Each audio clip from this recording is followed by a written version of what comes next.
My job, Chris, as leader, is to see things a little bit ahead down the road and see how horrible this would be and alert people to it. So I want to sort of present.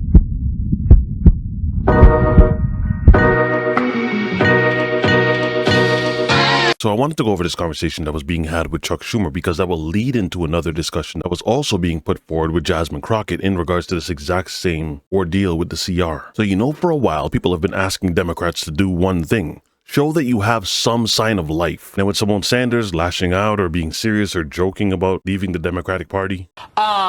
Page 22 is where they zero out the money for the COPS program. I didn't write down which page it was on, but within this document, $1 billion cut from Washington, D.C. I'm a D.C. resident, and I'm pissed. Yep. Okay, so, there's actually little that the Senate minority leader can say, and the 10 Democrats that voted with the Republicans can say, to appease somebody like me. I'm about to change my registration to independent. Now, to be fair, I'll believe that when I actually see it. But this overall conversation with Chuck Schumer, it had to be held. It was on MSNBC. And the reason for it was because people were trying to understand what his logic was behind his vote. There were really just two options in regards to the government shutdown. Shut it down or keep it open. Now, I'm going to play the video, but Chuck did give an explanation as to why he wanted to keep the government open is because he was saying that if they do end up closing the government, that would give Elon Musk and Donald Trump free rein to basically do as they want. Yes, there is truth to that. However, given the fact that they've been doing whatever they want, if you were to close or keep things open, what level of fight have you been giving them to say that you're actually going to detour anything that they decide that they want to do in the first place? So this is the conversation with Chuck. We'll get to Jasmine after. Senate Democrats are split over how they will vote on the Republican plan to keep the government funded, though on Elon Musk and Donald Trump's terms. Trump's budget director, and this is key, is already reportedly preparing to ignore the spending appropriated in the bill. Some Democrats have said they will not support the plan, even if it means a government shutdown.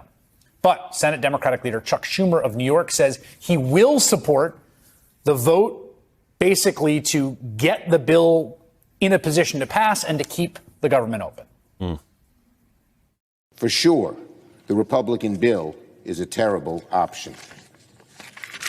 It is not a clean CR. Gotcha. It is deeply partisan. Okay. It doesn't address far too many of this country's needs.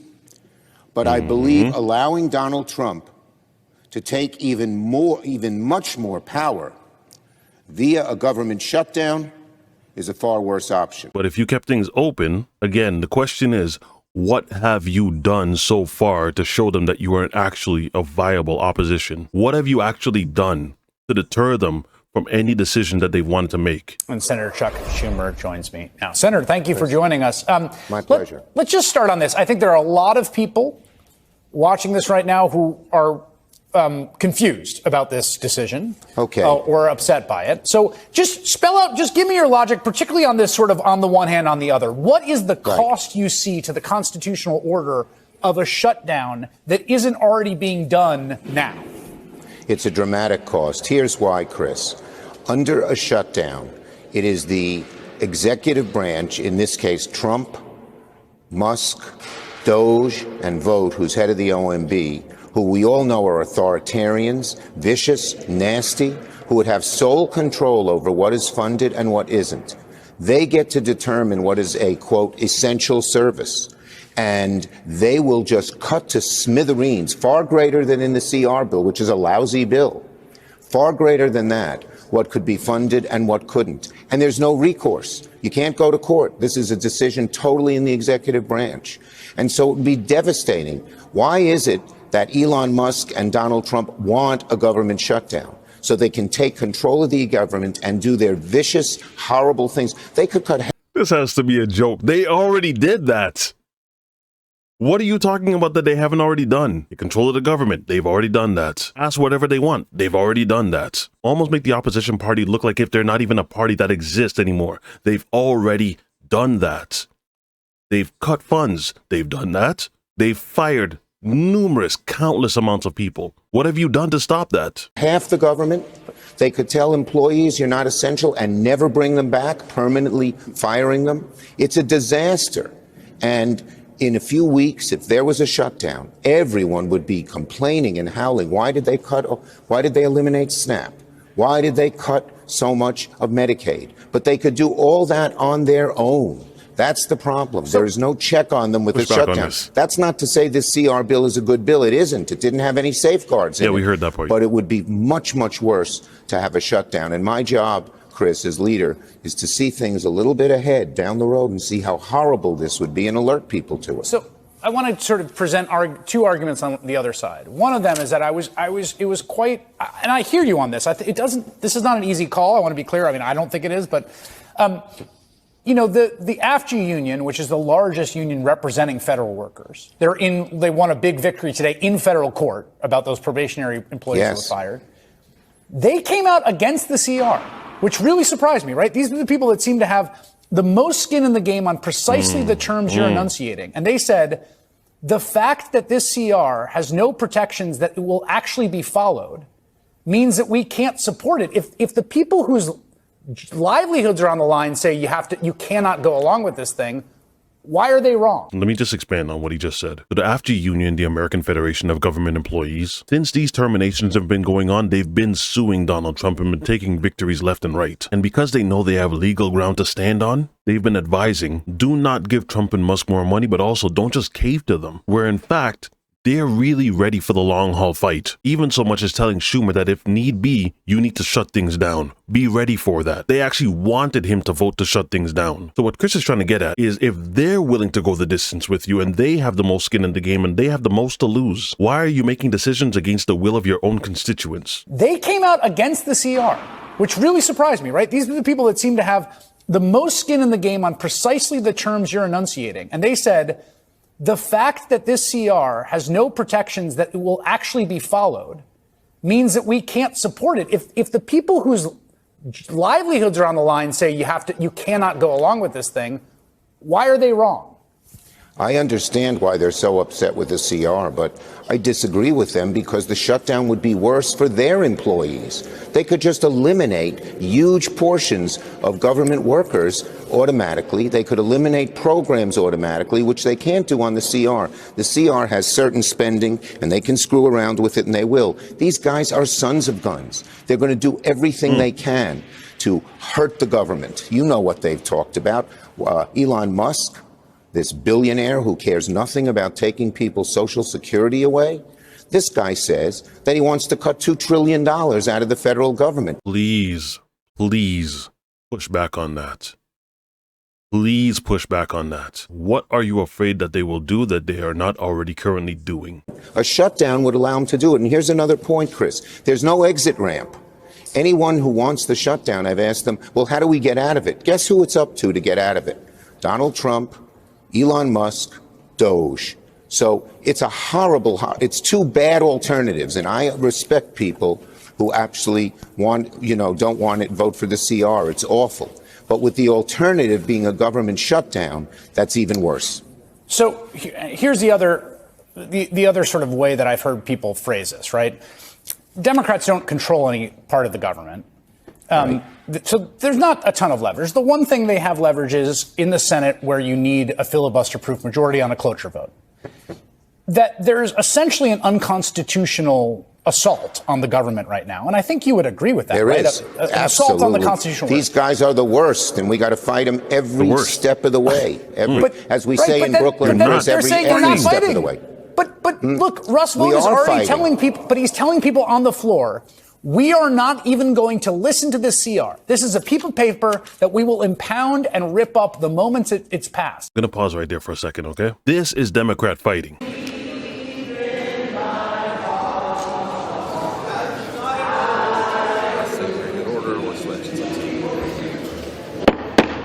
The House had come to order. The House had come to. Meanwhile, in 4 years, you don't have to vote again. We'll have it fixed so good you're not going to have to vote. Do I need to say more? But he's telling people on the floor, we are not even going to listen to this CR. This is a piece of paper that we will impound and rip up the moment it's passed. If that's the case, how is voting for cloture not essentially an imprimatur on the very same assault on the constitutional order? They're already, even without this CR, they're already doing it. Right. Okay? Yeah, they are going to, they did it to Chuck. the Department of Education. But I can tell you, I've been through shutdowns before. It's not that this CR is good. It's not that voting for it is good. It's horrible. But the alternative is worse. And we have to look just a month ahead and see how bad a shutdown would be for all the things we believe in, and how I'd say Trump and Doge and Musk and Vote, they're like drooling with happiness and desire to get a government shutdown. They've said they want it. Why? Not for doing anything good, I'll tell you that. These guys are authoritarians. It's a little sad that he thinks that they care if there's a shutdown or not. Like that's going to affect anything they do. Go ahead, Chris. Let me just stay with this in 1 second. I think the theory of the case for people that don't want Democrats to vote for cloture is that Americans don't quite understand what's being done to their government. It's being done in this sort of haphazard fashion. The stories are sort of getting out. You know, there's this Forest Service worker who got laid off for no reason, and there's this veteran who's got a traumatic brain injury, who's got a clinical trial.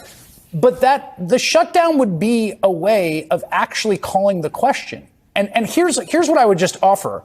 It seems to me that the demand that makes the most sense here, and I'm not a U.S. senator, is for the Republicans to vote on a rescission package that enunciates the cuts Doge has done, as opposed to allowing an unelected co-president unilaterally eviscerate the American constitutional power of the purse. In short, you're allowing a bureaucrat to just come in and run wild, and no one can seem to stop him.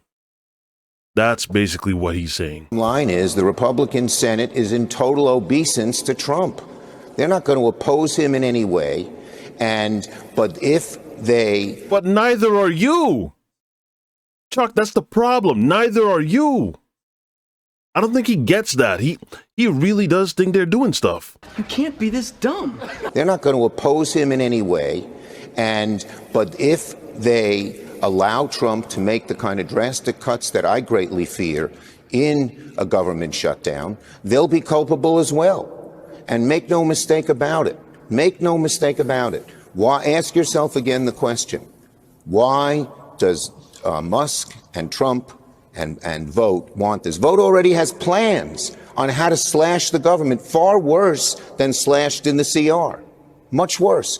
Every program, every part of government would be at their disposal, their wicked disposal. He's not wrong. So that's the problem here. It's not that the CR is good, it's horrible. All things being equal, we should have opposed it. But the alternative being a shutdown makes things worse. And I believe this, much worse. And I believe this, I wouldn't have done this. I knew I'd get criticized. But I felt obligated for the country, for my Democratic caucus, to the people, to explain how bad a shutdown would be. And if we went into a shutdown and everything bad happened, I had to give people this warning.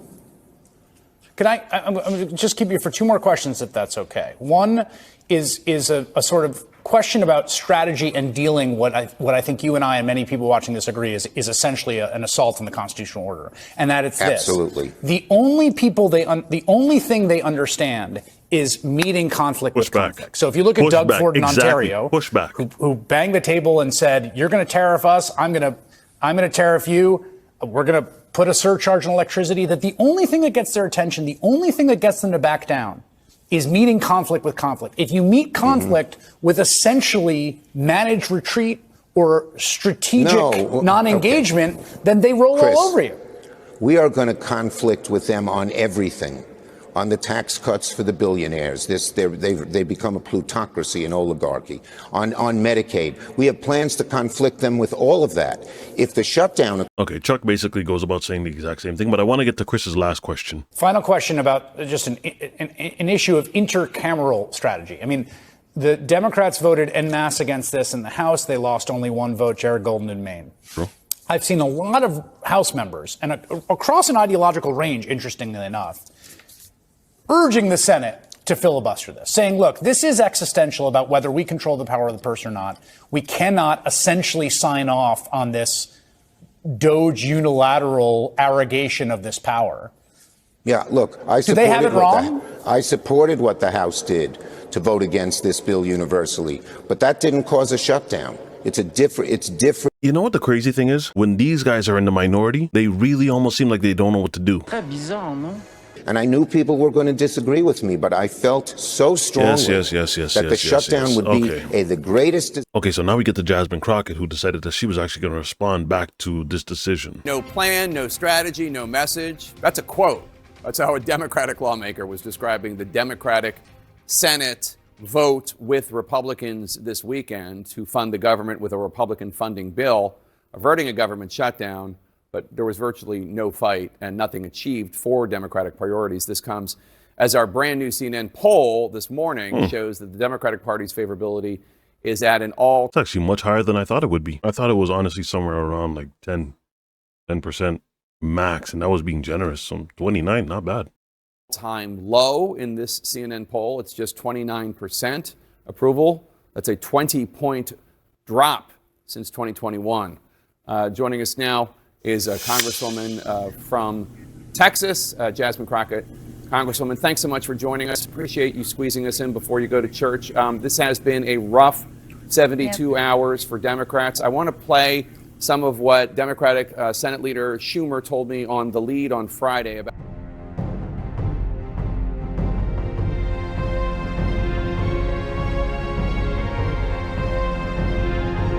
So he's saying that the path that House Democrats wanted would have presented a worse consequence. Is he wrong? He's absolutely wrong. I mean, look at the reality of the votes, right? I understand that the American people are frustrated. Please believe many of us did not sleep because we were calling and trying to impress upon the senators the importance of pushing back in this moment. And as you saw, we had all but one Democrat in the House that voted for this. So that's 212 Democrats in the House. And then you had the vast majority of senators vote for it or vote against it as well. And so the idea that Chuck Schumer is the only one that's got a brain in the room and the only one that can think through all of the pros and cons is absolutely ridiculous. And Jake, you and I both know that this administration could care less about whether or not they violate the law. We know that we've had to rely heavily upon the courts. And I want to say, as you're talking about the polling on my party, I want to say that it is the Democratic attorney generals and some governors that are standing up against this administration and bringing those lawsuits and winning every single time. They are losing in court. Could we do a better job of making sure that the American people know that we are winning in the courts? We probably could. But at the end of the day, it's still Democrats that are winning for the American people. So she's not wrong. One of the reasons why you have to fight this in the court all the time is because the onslaught of what's considered to be illegal doesn't really stop. Trump counters a judge's order by carrying out deportations for hundreds of immigrants. Or you'll read about stuff like this. In regards to the pardons given out by Joe Biden, Trump said that they're null and void. Or what about when he's talking about freezing funding that's already been allocated? Or freezing funding for contractors? Or just straight up closing down whole departments? If you already are dealing with an opposition that seems to not really give a damn about the law, you have to exhaust all of your options. Some progressive groups are calling for new leadership in the Senate for Democrats. Even House Democratic leader Hakeem Jeffries, your leader, he was asked if he supports Schumer as leader of the Senate Democrats, and he said, next question. Do you think Senate Democrats should replace Chuck Schumer? I'm sorry, what kind of foolish answer is that? Next question? Give a straight up answer. I think Senate Democrats have to sit down and take a look and decide whether or not Chuck Schumer is the one to lead in this. In short, you're close with Congresswoman Congresswoman Alexandria Ocasio-Cortez of New York. Some of your fellow House Democrats say, and not just progressives, by the way, we've heard that moderates have said this too, that they're ready to support her to challenge Chuck Schumer in a Democratic primary. Would you get behind that? That's 4 years from now. If you were asking me at least in 2 years, then I would have an absolute answer. But I can tell you that there are a lot of people that are watching his leadership in this moment. This is the moment. We don't even know what elections will look like in 4 years if we will have elections. And so I definitely think that younger, fresher leadership may be something that many of us, not just depending on what part of the spectrum you're on, but many Americans may be looking for, especially in the state of New York. How to take on the Republicans is a big topic of discussion among Democrats.